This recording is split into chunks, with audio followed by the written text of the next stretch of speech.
Hi friends, Jen here with Serenity Hill Farmstead. I have a little bit of a story time for you, but before I get into that, I want to tell you what we're going to do today. I have some tinctures here, and I'm going to blend a tincture specifically for kidney stones. So here's the story time. So not last November, but the November before, I went on vacation with my oldest. It was just him and I going down to Kentucky to visit some friends. It was kind of his early graduation present. And we were excited to spend the time together and be with friends that we don't often get to see. So we went down there, and on the way down there, I started having a little bit of, I guess I could say, like urinary discomfort. It wasn't like a UTI kind of discomfort. It was more just like this weight in my bladder. But I didn't have any of the other symptoms. There was no burning. This is a lot of information here. The urine was clear. There was no other issues. I was drinking a ton of water just to be on the safe side, because with having stage 4 endometriosis, as I have, you get really hyper in tune with your body, which is a good thing. It can help you kind of alert yourself, your body kind of alerts you to something that's about to happen, which is what happened with me. So I was drinking lots and lots of water. I wasn't eating or drinking anything that I shouldn't have, that was going to be counterproductive. I had brought tea with me, so I was drinking tea and I was doing just fine. We went through our little mini vacation. It was like a long weekend. We went through that just fine. I didn't really have any issues, just kind of that annoying kind of weight feeling in my bladder, and that was it. Then I came home, and for a couple weeks, it kind of was there and would go away, and was there and would go away. And then in December, I was driving to meet some customers, to drop off some Christmas orders of teas and tinctures and things, and I had this pain in my left side that felt like something was ripping inside of me. It was not fun. I had never had that feeling before. I got to meet the customer and dropped off the order and went home, and almost immediately went to the hospital. Now, I have a really high pain tolerance, and it takes a lot of pain and a lot of situation to get me to go to the ER.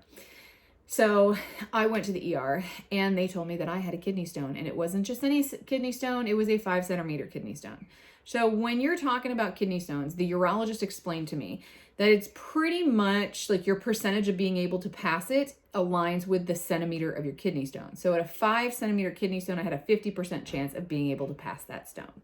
What he didn't tell me is it only hurts when it's moving. So all of the pain that I was having was because this stone was actually moving. So it was actually doing some good. But what he did tell me was, you have a choice. You can either try and pass it on your own, and all I knew of that was, this is excruciating. I don't want to continue to do this. Or you can have surgery and have it removed. So we talked about the surgery, and we talked about passing it and how I would be supported during that. And the options sucked. I don't respond well to pain medication. Things just don't really touch me. So it takes a lot of pain medication to be able to have an effect on me.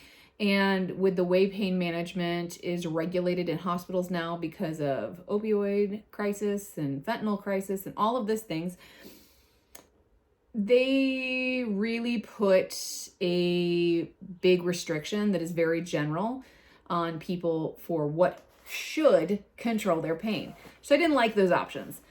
So I opted for having a surgery called a lithotripsy. So a lithotripsy is a general anesthesia surgery. So you are completely out, intubated, the whole nine. And they basically have this type of machine that shakes the crap out of you, and it breaks apart. It's way more technical than that. But it basically shakes your insides, and it breaks apart the stone, and then they go in there. There's no cuts, no incisions. So they go in through your urethra, and they have like this laser, and it breaks things apart, and they can pull out as much as they can. And then they put a stent in.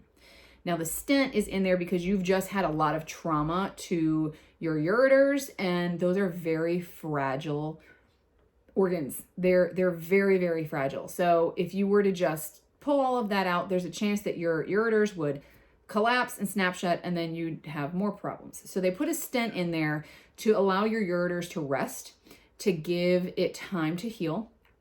And that will allow a nice unoccluded passage for any other remnants of the kidney stones to pass through and be able to empty into your bladder, and you pee them out, and it's supposed to be much better.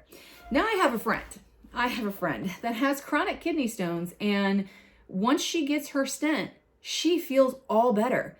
The stone part of crap, I have a kidney stone, is what's really hard for her. Once she gets the stent, she's fine. And then there's people like me, which is actually the most common thing to have happen, where the stent is the most excruciating part of the entire experience. This stent, I've had 4 babies, okay, just for reference, is the most painful thing I've ever experienced in my entire life. I've had gallbladder emergencies, I've had 4 babies, and I have stage 4 endometriosis, and I have ankylosing spondylitis. Those are some of the most painful things that a human being can experience. This was worse. Kidney stone was bad. It was bad. It was really bad. But the stent was worse.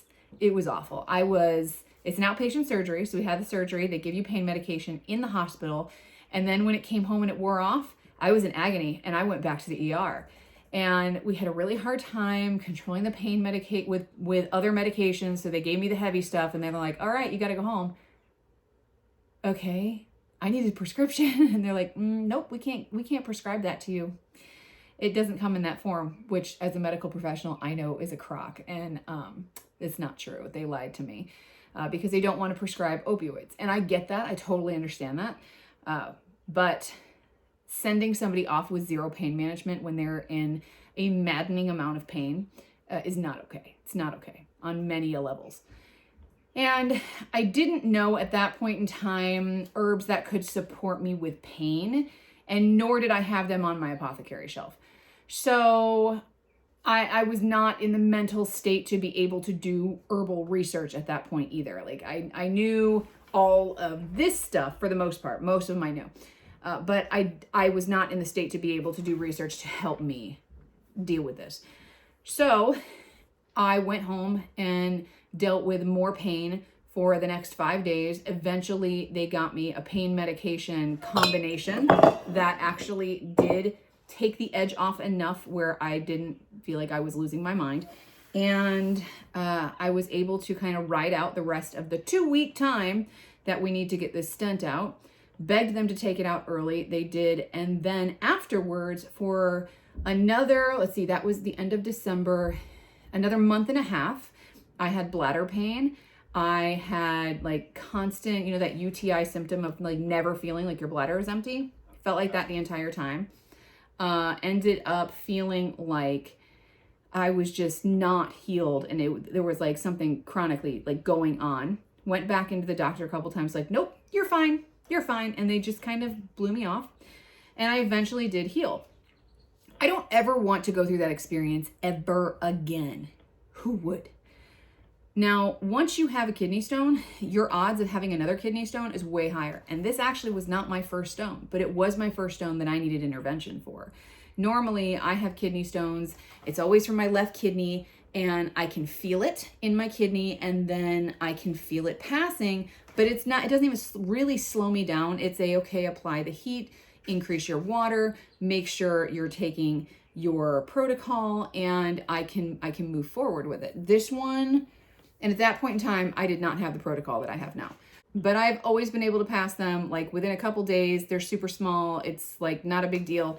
And we can move on with life. This was a game changer. So I decided to get serious.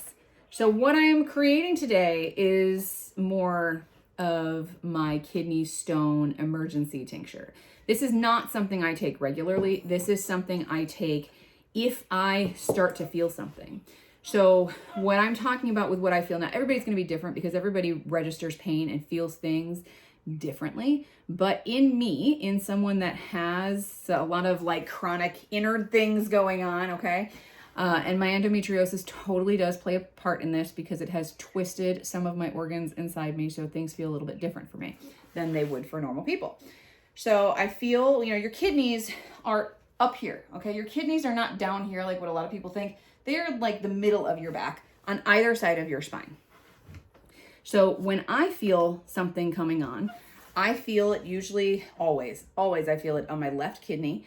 And then I'll start feeling it come around and into the front. And as it comes to the front, it starts to go down because that's the path that your ureters take. They go from your kidney and they go down to your bladder.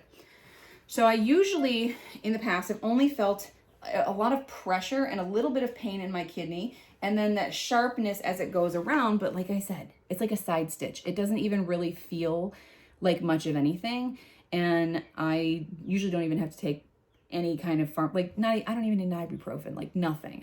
I'm fine with it. Increase the water, do the stuff, do the herbal stuff. I'm good to go. And heat is my friend. Well, I have since learned that there are quite a few herbs that can be very helpful in breaking apart larger stones. So at the first hint, and I mean hint, of taking or of having a possible kidney stone, I start this tincture blend immediately. And I am out. So I want to make sure that I have this on hand for the next time that I feel like this could be something. So let's just go ahead and take it. So when I take this, I take it for 5 days. 2 times a day is my dose, but we'll talk about dosing with this. And I'm not going to get too much into tincture blending, because tincture blending, there's a lot of moving parts to it, and this would be an incredibly long video, and I've already done that. So if you want to learn about tincture blending and how to take like all of these different single herb tinctures and put them together into one herbal preparation to make one tincture blend, so you're not like, okay, I'm having a kidney stone, let's take a little of this and a little of this and a little, it's already in here. It's already mixed and done and ready. Then I have an herbal workshop that they're very cheap. They're $10. They're like nothing. And you get printables, you get recipes, and you get the very detailed how-to videos and everything. And then you have access to me for that also. And you can get that from now until February 29th, and then they disappear for winter. So if you're interested in that, I highly recommend that you check that out. It's not just about kidney stuff. It's about making respiratory tincture blends, gut tincture blends, making the kidney tincture blends, making blends for your nervous system, making one for women's reproductive health. Like there's so many different things for men's health, for like testosterone issues and things like that. There's so many different possibilities of what you could do with tinctures, and blending them together. Like the sky is the limit, because it's all very personal. So, okay, first, before we start mixing, I'm going to talk about the herbs we're going to use here. I do not have one very important one. I am out. And I completely missed that I am out. I may have like a little tiny bit left. Okay, I have my son on the hunt for it to see if we have it. We haven't got like a secondary apothecary cabinet there. So he is going to check that cabinet, and we're going to talk about these while we wait and see. Okay, the first one here is goldenrod. And if you want a book that can reference, oh, you're amazing. We have some tincture. Nettle, we've got nettle tincture. Fabulous. Thank you, Jackson. So if you want a book that can give you all sorts of information on what these herbs do, and it's a quick, easy read, not overwhelming, more of a reference book, I would highly suggest checking out the Modern Herbal Dispensatory book for getting into medicine making with herbs. I will put a link down below. It's almost always on sale, so grab the book. You will not regret it. It's a fabulous book, and it's cheap. So, okay, we're going to talk about goldenrod first. So goldenrod is not specifically for kidney stones, but it does offer kidney support, and it can help support the kidneys during times when you have an infection, inflammation, during, all of that you're going to experience when you have stones. Possible that you could have an infection. I ended up having one afterwards too, so that was an extra little fun boost. But the goldenrod is a nice supportive herb. Let's talk about the supportive ones first, and then we'll talk about the key ones here. So corn silk is another one that is a good supportive herb for the urinary system, because your kidneys and your entire urinary system, all part of the same thing. So with corn silk, it's very helpful for the inflammation associated with kidney and urinary infections. So this one is a really nice herb to add as a supportive herb that will help with all of those secondary problems, kind of similar to how goldenrod does. This is one that I did not initially, I mean, I knew about corn silk, tincture, and like you take it for UTIs, but I didn't know that it was actually helpful in relieving the pain because it's so good at lowering the inflammation. So we've got our nettle here. Nettle, I add to it because of the anti-inflammatory properties. Look at that. Look at that line of nettle on my jar. Holy moly. All right, so it is super good at lowering inflammation, and there's so much inflammation that happens in the kidneys, and it happens with the bladder and the ureters. This is a fabulous thing to add, so we make sure we add our nettle tincture. Lemon is really good for breaking apart deposits. So lemon is more specifically going after the stones. It is still, I would still call it a supportive herb when it talks about breaking up deposits, calcium deposits. Now, there are more than one type of kidney stone. Kidney stones are not just calcium deposits, and actually calcium stones are not as common as stones that you would develop because of sodium. And then there's stones that you can develop because of certain medications that you're on. This, I think, is my case.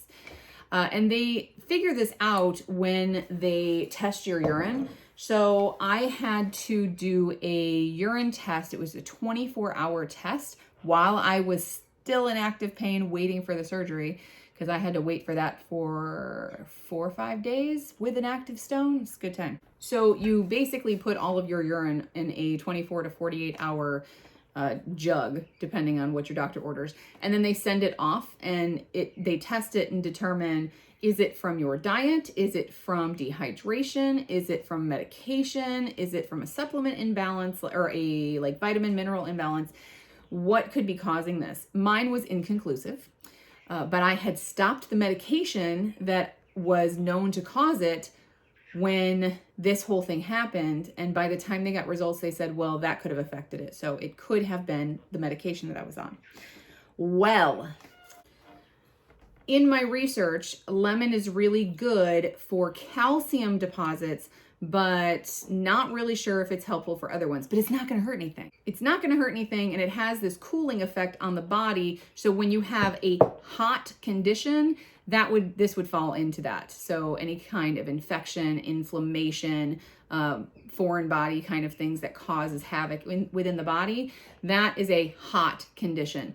Lemon is cooling. So this is just kind of an extra, that's why I call it more of a supportive kind of herb that is a little more focused on breaking up stones. So here are the two that really shine, and this one needs to be strained, but this one and this one are stone root and gravel root. This one right here, stone root, is really good for helping to prevent stones. And again, they specifically talk, and I'm looking in this book here, it says that it specifically shows promise for inhibiting the growth of calcium oxalate crystals. So those are calcium-based kidney stones, and stopping the formation or development of kidney stones is what it says. But it's also really good at protecting the liver and supporting the kidneys. So when you look at the properties in here, it's cholagogue, diuretic, and lipotropic properties. So lipotropic, lipotrypsy, sound familiar? So everything within medicine is these Latin roots. And that lipotropic property is what would be the most pertinent for this. This means breaking up stones, breaking up deposits. So I add this one to it. And then this one here is gravel root. And the properties in gravel root is that they are diuretic and lithotriptic. So again, it is helping you. Diuretic means it's pulling the water from you. So it's going to make you pee a lot. It's going to pull all the excess fluid, and it's going to promote urination. And you want that when you are pushing a kidney stone. The really hard part about doing that is if you have a complete blockage with a kidney stone, you have a lot of pressure on your kidney, and you get something called hydronephrosis, which basically means water on the kidney. It means that basically your kidney cannot empty. So you've got all of the urine sitting in the kidney, continuing to filter. You're continuing to get a diuretic in your body. You're continuing to filter all of the water through your body, and it's building up and building up and building up in your body. So you don't want to just do diuretics. You also want to add some things in that are going to help break up the stone. So this is a really helpful herb for that too.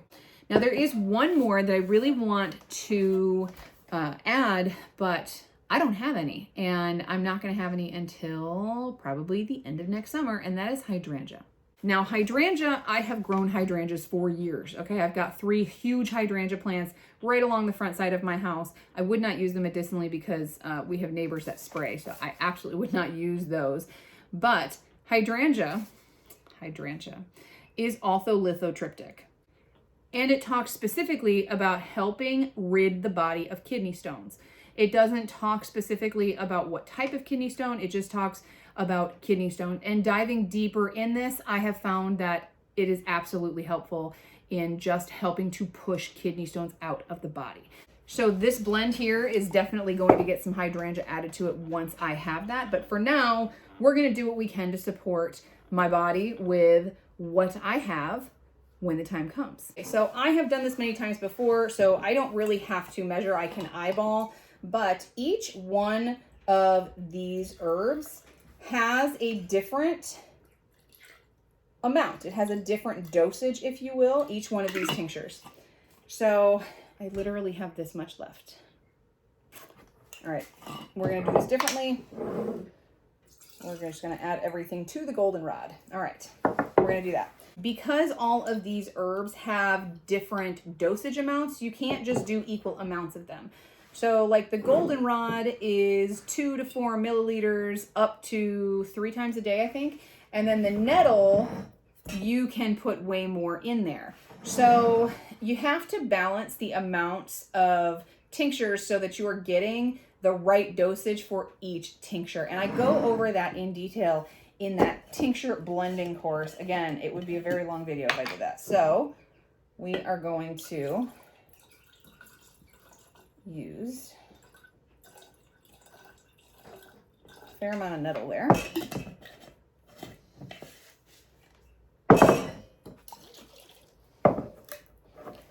Always make sure you shake your tinctures before you use them.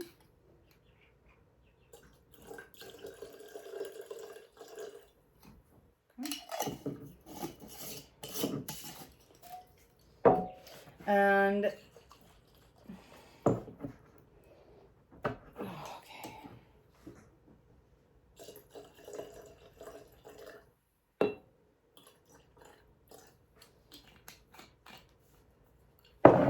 when I am making tincture blends, I like to use a mason jar if I'm making one that is going to have more volume to it, because it has all of the measurements right on the side of the jar. So I like to do that.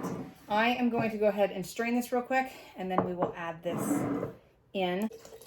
I like to write on the tops all the information for it so that I don't have to open books, because I cannot remember every single thing. Maybe when I have been an herbalist for decades and decades, then I will be able to go, oh yeah, here's this, here's this, here's this, and I will be able to make these without having to look anything up. But for now, I have to look them up. Here is our Stonebreaker tincture blend, and that is going to help, this is leaking, give me support in my body. I'm gonna put a different lid on that. When I start feeling the possibility of a kidney stone coming on. Now, this is, I want to make sure I say, if you do decide to make this, this is not a substitute for medical treatment if the need arises. If you have a complete blockage in your ureter and you cannot pass the kidney stone, it is important that you do get medical attention, because you can cause permanent kidney damage. It is not reversible. If you cause a certain amount of kidney damage, that can start causing kidney death.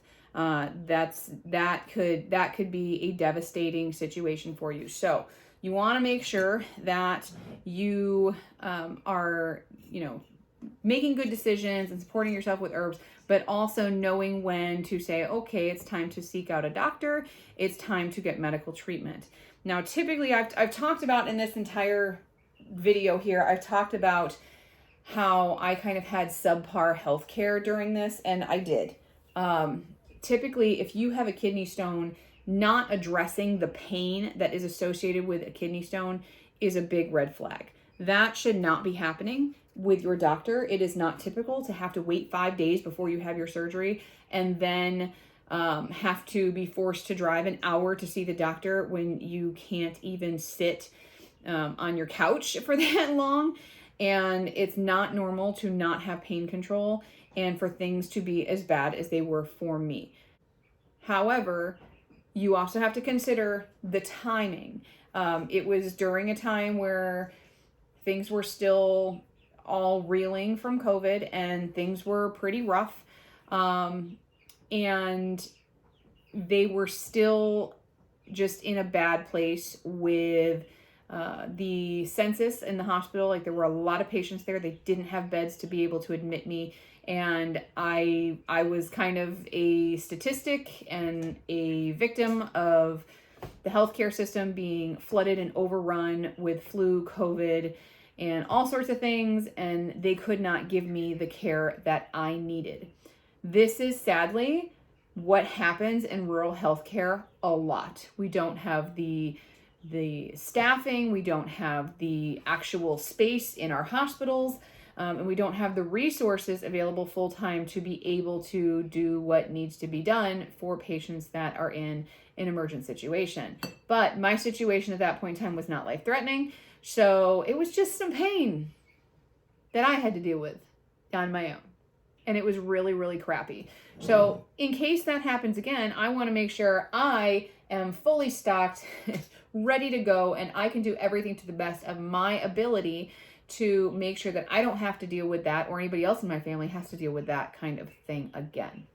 That being said, I am 100% ready, willing, and able to go to the ER if I am at a point where things are not progressing the way I want them to, or if I am just in too much pain to be able to handle it. I will go back to the ER. I will get the treatment that I need, and I will support myself with herbs while I'm doing it. So I hope you guys found this interesting and helpful. If you are someone that deals with kidney stones, I'm very sorry. I feel for you. I don't wish them on anybody. But if you do deal with them on a regular basis, consider making this, because this does have quite a bit of benefits in there. Now, some of these do have warnings and contraindications. You have to make sure you are researching every single one of these herbs. Like, for example, goldenrod you should not take if you are in any kind of kidney failure or kidney insufficiency. That's just for example. So make sure you are researching every single herb before you are putting together a tincture blend and making sure that it is appropriate for your specific situation. So if you guys enjoyed this video and you want to see more, I would love it if you hit the subscribe button and the notification bell so you can stay up to date with all the videos we put out. Thanks for hanging out. We'll see you in the next one. Bye.